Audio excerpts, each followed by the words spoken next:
Hello and welcome to my YouTube channel. Today I want to talk about what is the cost of something like my Blu-ray and 4K collection.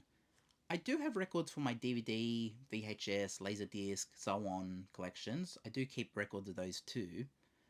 But I'm trying to put myself in the position of a new collector who might see my collection and say, that is cool, I want to put that together myself.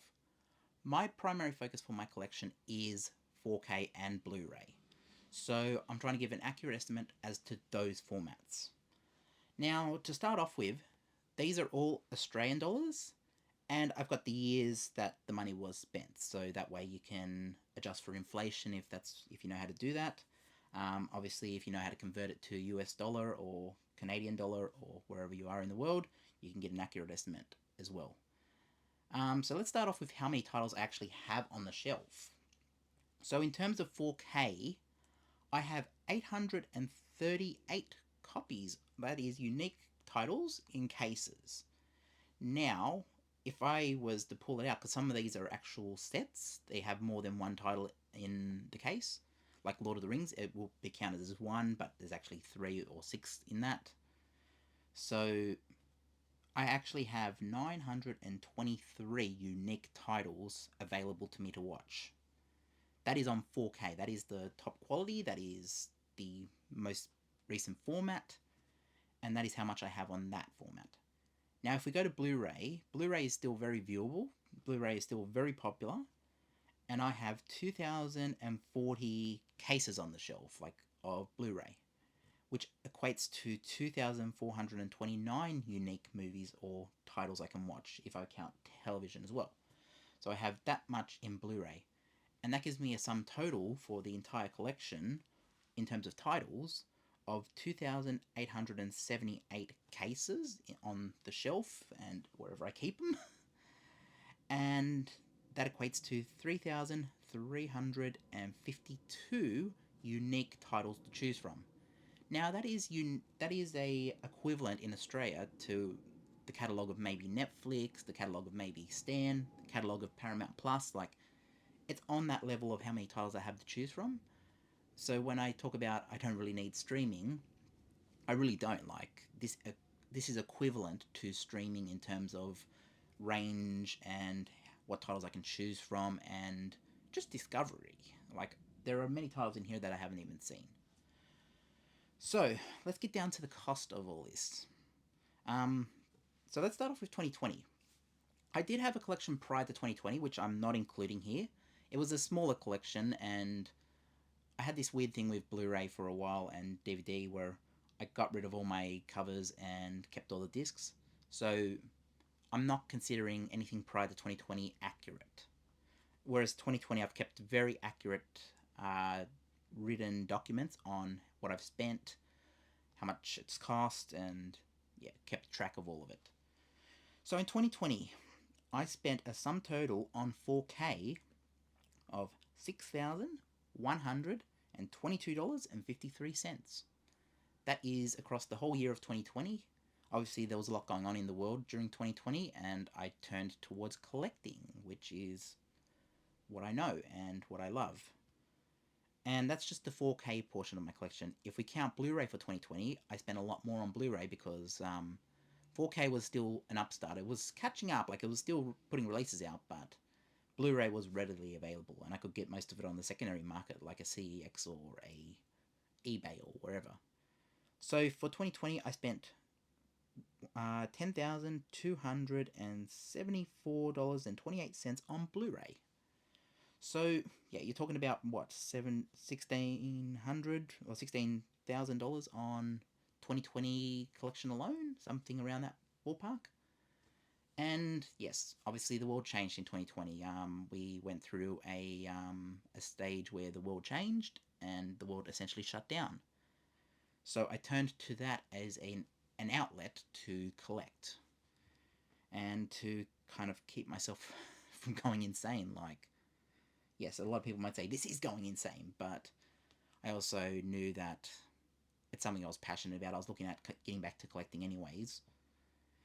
And 2020 was just the right opportunity. It was the right opportunity. We were all at home. Well, I had a job where I had to go into the office still, but when I wasn't there, I came home and I put most of my time into collecting. So yeah, that was 2020. So we spent $10,274.28 on Blu-ray, $6,122.53 on 4K. That's for 2020. Let's go forward to 2021. In 2021, I sort of stepped down a little bit in terms of how much I needed to collect because I put a lot of effort into getting all the titles I actually wanted in 2020. So I still spent quite a lot in 2021, but it's not as massive as 2020.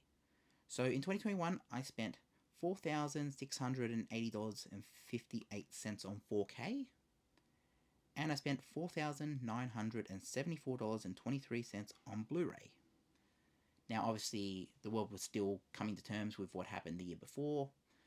Places were still shut down. There were still rules in place of social gatherings and stuff like that. So that is why I ended up still collecting. It wasn't as much because obviously I put a lot into 2020, and it's still, what's that? That's probably under 10 grand for just the Blu-ray and 4K portion of my collection for that year.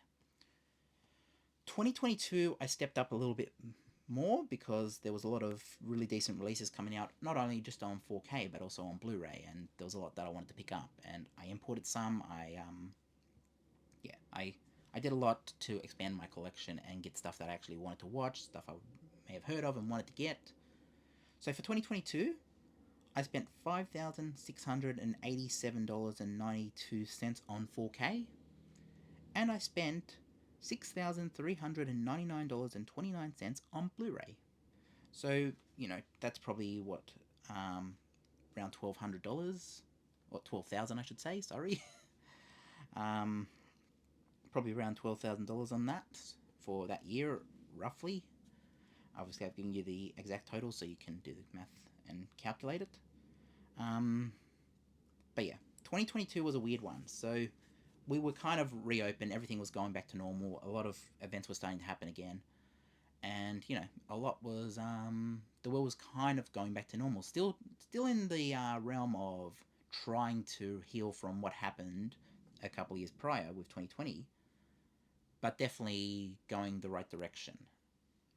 And this is when shops were open back up, this is when most secondary shops were open back up, like your CEXs, your pawn shops around the city, and yeah, you had an opportunity to really get cheap titles.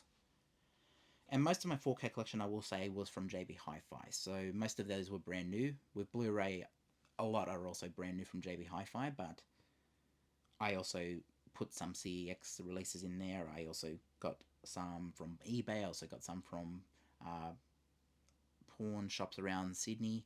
So there are a lot of ways that I expanded my collection during that year, and that's how we came to 12,000-ish. 2023, I've kind of stepped up with 4K. So obviously 4K is becoming the dominant format now. It is becoming the preferred media for me to watch.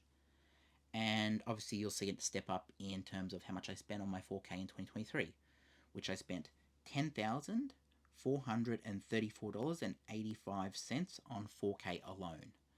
And the reason for that is I was also importing a lot from America. I mean, Disney obviously announced that they were no longer releasing in Australia, so I was getting an importer to bring it in for me and buying off them. Obviously, I mark it up a little bit so they can make a bit of profit. That I was okay with that because they half the risk. If it doesn't show up, I don't pay them, and they make sure that they get it. They try to talk to their distribution. So it's kind of like splitting the risk. I could buy it directly and import it directly, but I prefer someone to import it for me, and I just pay them a bit extra and make sure they make a nice little sum on that. So yeah, 2023 4K, I spent $10,434.85 on 4K alone. Blu-ray, I also collected quite a lot on Blu-ray, but it's equivalent to probably the years before. So for Blu-ray alone, I spent $6,166.74, which that's mostly like TV series, some releases near, definitely Australian releases. There were a lot of good Australian releases last year. And, I just I collect because I like and love the formats and like to do this. Now, that is very know on paper that is a lot of money for a lot of people.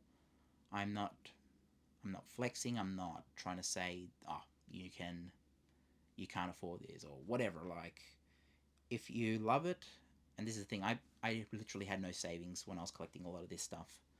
I put a lot of my money into this. I know it doesn't keep its value. I know this. I know it's basically lost its value. I get this. I mean, some things keep their value. Like I've got the Criterion Godzilla Blu-rays. I've got the Bruce Lee Yellow Box 4K releases that I haven't opened yet. I'm probably going to keep that as a collector's item.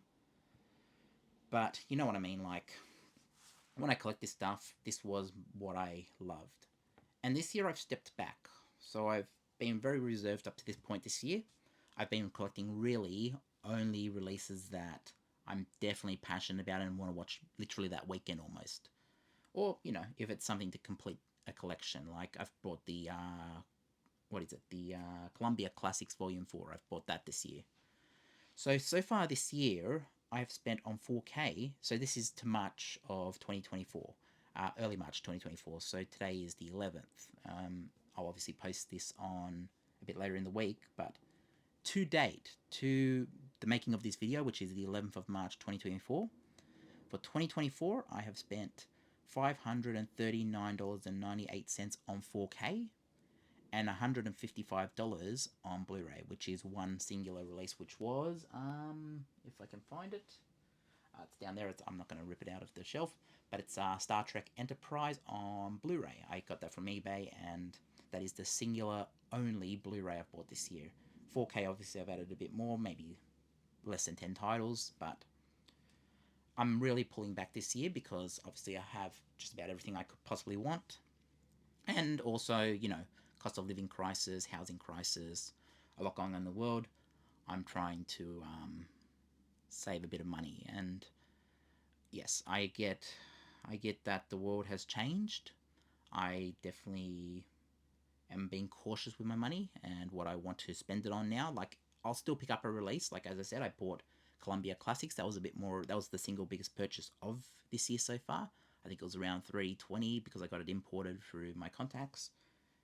And yeah, that's the single biggest release of my 4K collection this year that I've picked up. But yeah, I'm being very cautious with what I want. Obviously, I'm getting a couple of releases imported this week, so sorry about that. I'm getting not Terminator, what is it called? What is going on with my throat right now? Okay, so I'm getting True Lies on 4K imported. I'm getting The Abyss imported on 4K. And I'm getting Aliens imported on 4K. So that is an upcoming, what I'm going to do picking up wise. I'm going to pick up those titles from my contacts who import them from America. And I have a Blu-ray player that will play those. That is, I think 4K is region free anyways, but the UB820 is what I have in terms of Blu-ray player, and that will play Blu-rays from overseas as well. Like, there's a special trick you do on the player and it will find a way around if it can. I also have a region-free Blu-ray player in case that doesn't work. So, okay, let's go back to cost. How much has my entire 4K collection cost me to date, up to this point in time? How much has overall cost? Okay, so 4K overall to this point in time has cost me $27,465.86. That is for 4K alone up to date. I have, as I said, with the titles, I have 838 of those 4K titles and 923 unique titles. So that's multi-pack, counting multi-pack. That's how much I have to choose from. Blu-ray, I've spent $27,969.54. And as I said, with titles in terms of Blu-ray, I have 2,040 titles on Blu-ray, unique cases, and 2429, so 2,429 titles to choose from. So obviously that's counting multi-pack as well. So that's how much I have to choose from. And the grand total, because I know everyone wants to know the grand total for just the Blu-ray portion of my collection. grand total, here it is. I have spent on Blu-ray and 4K. I'm not counting DVD, I'm not counting VHS, I'm not counting any other format besides Blu-ray and 4K. And from 2020, because obviously I had a collection prior to it. So from 2020 to right now at this point in time, I have spent $55,435.40 on my Blu-ray and 4K collection. And I have done the conversion to US dollar, so as it sits right now, obviously I haven't inflated for previous what 2020 dollars would be in today's money. I haven't done any inflation on this. I'm just going off the sum total and I've converted it to US dollar. So for US dollar, that would be equivalent to $36,714.37 in US dollar right now if I was converting the sum total right now to US dollar. Obviously you can do inflation with the sums I've mentioned previously, but that's what it would cost right now if you looked at the sum on paper and converted it.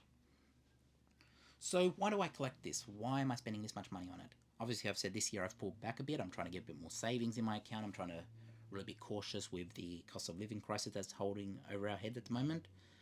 Obviously the housing crisis, I want to obviously buy a house at some point. But you know, Sydney's kind of priced out at the moment.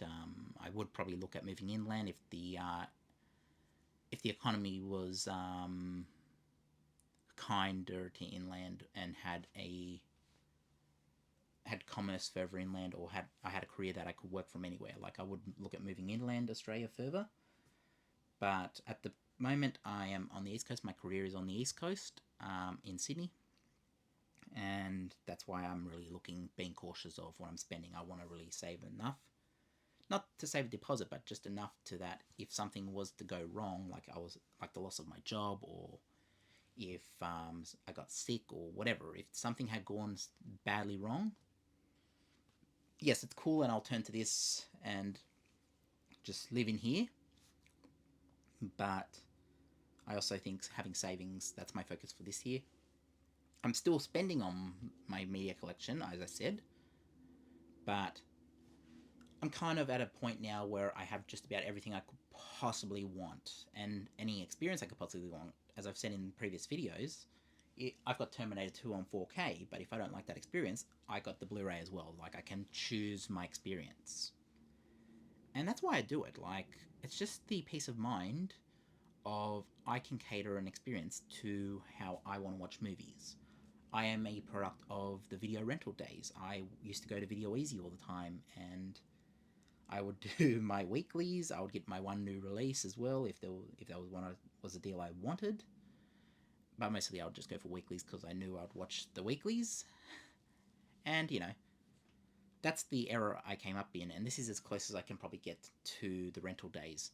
Now, I didn't really get into Blockbuster. I definitely had a membership with Blockbuster, but it wasn't for me. And in Australia, we also had a place called Civic Video, which I didn't really get into, but I knew there was one close by to me. Obviously, if you're overseas, you would have had, if you're in America, you would have had stuff like Hollywood Video as well. So, yeah, that's the grand total, $55,435.40 for my entire 4K and Blu-ray collection. That is how much I've spent to date on it. And that's not including DVDs, VHS, Laserdisc, HD DVD, VCD, other formats that I collect. I've also got a couple of film reels of Super 8 for Star Wars, so those are pretty cool. And yeah, I just love collecting it. That's the truth. Like, even I've always been a collector. As I said, I made a mistake with my original Blu-ray collection where I threw out all the covers and kept them in binders and essentially ruined my whole collection. But, you know, some people say that's the way to go now, and I don't feel that. I like the sensation of getting a cover off my shelf, and let's look at Barry Mackenzie. Like, it's not open yet, but, you know, great Australian movie, the debut of Dame Edna Everage, and, you know, something like this, you know, I just love having it on the shelf. It's a unique cover. You get to read a bit of the blurb about it, which you can do on digital as well, I guess, but Just the fact that I have catered this collection to my tastes and the way I want to experience movies, and also just, being able to switch offline completely when I watch movies is something that I hold dear to my heart as well. Like, I don't like being told by an algorithm, "Oh, you might want to watch this," or I don't like the algorithm putting things in front of me. I like to choose what I want to watch, and I like to have it on the shelf. And if I decide and look at the cover and decide I want to watch that, I like to get the cover off my shelf and say, "Okay, I'm going to watch." Haven't seen this one yet, but The Octagon. Let's say I wanted to watch The Octagon tonight. Uh, really great actor in Chuck Norris. It's got Lee Van Cleef in it. That's probably why I bought it. It's got a good cast. It looks. The cover on the back looks really like it grips you a bit. Like it's something that I haven't seen. And it's something that I would have bought based on the cover. And obviously Chuck Norris is awesome, but I would have bought it for that reason. So I have catered the collection to my own tastes and the way I want to experience movies. And look, it's not for everyone. Obviously, I understand we're in a cost of living crisis and a housing crisis. Not everyone has the space to house a collection. Not everyone has the money to afford rent to house a collection like this. Like, there are a lot of considerations, and I know the circumstance we're in at the moment is really a